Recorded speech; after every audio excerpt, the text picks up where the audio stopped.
hi hello నమస్తే welcome to Andhraprabha నేను ప్రశాంత్ కుమార్ 2024 లోక్సభ సార్వత్రిక ఎన్నికలకు సంబంధించి షెడ్యూల్ అయితే రాబోతోంది మార్చి 13వ తేదీన ఈ షెడ్యూల్ విడుదల చేయనట్లుగా కూడా అధికారులు ఒక సూచనలు అయితే విడుదల చేశారు ఇప్పటికే ఆ దేశవ్యాప్తంగా కేంద్ర ఎన్నికల సంఘం అధికారులు ఎన్నికల సన్నద్ధతపైన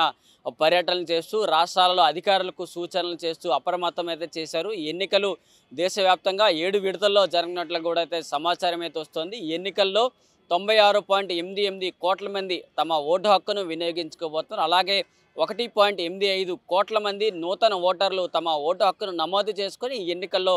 తమ ప్రథమ ఓటుని వినియోగించుకోబోతున్నారు అలాగే ఇప్పుడు లోక్సభ ఎన్నికలతో పాటు ఆంధ్రప్రదేశ్ అరుణాచల్ ప్రదేశ్ సిక్కిం అలాగే ఒరిస్సాతో పాటుగా హిమాచల్ ప్రదేశ్లో కూడా అసెంబ్లీ ఎన్నికలు ఈ ఎన్నికల్లో జరగబోతున్నాయి ఇప్పుడు దేశవ్యాప్తంగా 543 లోక్సభ ఎన్నికలకు అలాగే ఈ 5 రాష్ట్రాలలో అసెంబ్లీ ఎన్నికలు జరగబోతున్నాయి ఈ షెడ్యూల్ మార్చి 13వ తేదీన కేంద్ర ఎన్నికల సంఘం అధికారుల నుంచి ఒక పూర్తి షెడ్యూల్ అయితే మనకి వచ్చే అవకాశం అయితే కనిపిస్తుంది వీడియో జర్నలిస్ట్ నిరంజన్తో ప్రశాంత్ ఆంధ్రప్రభ న్యూఢిల్లీ